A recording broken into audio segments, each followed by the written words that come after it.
আমি অবাক হয়েছি জাপানের এই যে প্রতিদিন অ্যাভারেজে নাকি 85টা সুইসাইড তারা করে, এবং কি অবাক করা দল বেঁধে যে নাকি করে। এটা এত সুন্দর দেশ, এত চমৎকার, এই পৃথিবীতে নাস্তিকদের চেয়ে কপাল পড়া দ্বিতীয় কেউ নাই। ওরা কাউরে ডাকতে পারে না।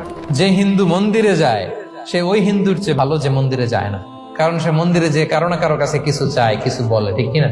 কিন্তু নাস্তিক কারে ডাকে? ও তো বলে কেউই নাই, তো ডাকবে কারে?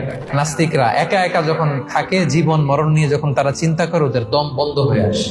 আর তার বিপরীতে আমরা কখনো হতাশ হই না, নিরাশ হই না। আমরা ভরসা রাখি একজনের উপর, তিনি কে? কোরআনের প্রতিটা বাণী আমাদের জন্য মোটিভেশন। আমি একটা স্ট্যাটাস শেয়ার করেছি ফেসবুকে যে মনকে তুমি বুঝিয়ে বলো আল্লাহ আছে আমার সাথে।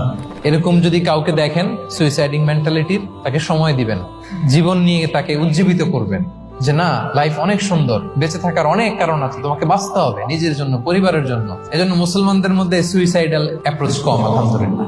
আল্লাহ তাদেরকে হেফাজত করুক।